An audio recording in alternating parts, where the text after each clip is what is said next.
मुंबईमध्ये दहीहंडीचा उत्साह पाहायला मिळतोय।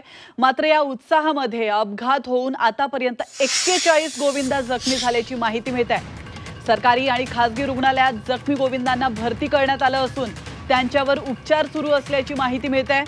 41 पैकी 8 गोविंदांना रुग्णालयात भरती करण्यात आलंय। 26 जणांवर प्राथमिक उपचार करून त्यांना घरी सोडून देण्यात आलंय। 7 जणांना भरती करून उपचार करण्यात आले आणि त्यांना देखील घरी सोडण्यात आलंय। तर आपण पाहतोय अतिशय महत्त्वाची बातमी। संपूर्ण महाराष्ट्रभरामध्ये दहीहंडीचा हा उत्सव उत्साहात साजरा करण्यात येतोय। मात्र साहजिकच थरावर थर रचत असताना गोविंदा जखमी होतात आणि आज देखील तसंच घडलेलं आहे। या उत्साहामध्ये अपघात होऊन आतापर्यंत 41 गोविंदा जखमी झाल्याची माहिती मिळते।